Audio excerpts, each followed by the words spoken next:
Tulis, Rahman Prayitno Sodikin Editor, Ayi Abdullah. Syekh Datuk Kahfi dikenal dengan Syekh Nurjati, merupakan guru dari Nyi Mas Rara Santang, ibu dari Sunan Gunung Jati. Syekh Datuk Kahfi adalah ulama penyebar Islam di wilayah yang sekarang dikenal dengan nama Cirebon. Syekh Datuk Kahfi juga merupakan leluhur dari cikal bakal para pembesar di Kerajaan Sumedang. Syekh Datuk Kahfi pertama kali menyebarkan ajaran Islam di daerah Amparan Jati. Putra Syekh Datuk Kahfi merupakan wujud dari Pangeran Santri Sumedang, penerus penguasa di Kerajaan Sumedang Larang, Jawa Barat. Syekh Datuk Kahfi juga merupakan keturunan Amir Abdullah dan tokoh perintis dakwah Islam di wilayah Cirebon. Syekh Datuk Kahfi menggunakan nama Syekh Nurjati pada saat berdakwah di Giri Amparan Jati yang lebih terkenal dengan nama Gunung Jati. Kronologi singkat Syekh Datuk Kahfi, lahir di Semenanjung, Malaka. Setelah berusia dewasa, Syekh Datuk Kahfi muda pergi ke Mekah untuk menuntut ilmu dan berhaji. Syekh Datuk Kahfi sampai di Nagari Singapura, sekarang Desa Mertasinga, Kabupaten Cirebon. Cerita tentang Syekh Datuk Kahfi banyak dijumpai dalam naskah-naskah tradisi Cirebon, yang merupakan bukti sekunder. Naskah-naskah tersebut berbentuk prosa, diantaranya Carita Purwaka Caruban Nagari, Babat Tanah Sunda, dan Sejarah Cirebon.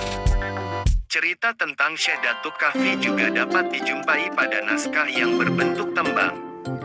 Salah satu tembang yang menceritakan Syekh Datuk Kahfi diantaranya Carukan dan Babat Cirebon. Naskah-naskah tersebut berbentuk prosa, diantaranya Carita Purwaka Caruban Nagari, Babat Tanah Sunda, dan Sejarah Cirebon. Cerita tentang Syekh Datuk Kahfi juga dapat dijumpai pada naskah yang berbentuk tembang. Salah satu tembang yang menceritakan Syekh Datuk Kahfi diantaranya Carukan dan Babat Cirebon. Babat Cirebon terbitan SZ Hadi Sucipto Wawacan Sunan Gunung Jati, naskah Mertasinga, naskah Kuningan, dan juga naskah Pulasaren.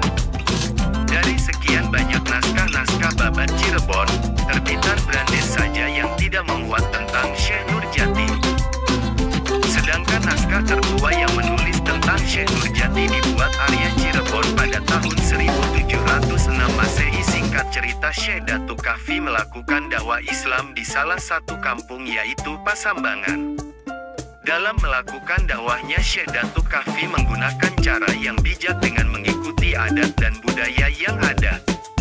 Karena menggunakan cara yang bijaksana dan penuh hikmat dalam mengajarkan agama Islam, maka dalam waktu relatif singkat pengikutnya semakin banyak. Syekh Datuk Kahfi akhirnya kedatangan Pangeran Walangsungsang beserta istrinya Nyai Endang Ayu dan adiknya Nyi Mas Ratu Rara Santang. Mereka bertiga bermaksud ingin belajar agama Islam dari Syekh Datuk Kahfi.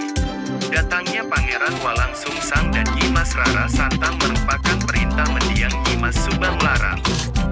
Nyi Mas Subang Larang memerintahkan putra-putrinya untuk belajar agama pada Syekh Datuk Kahfi semasa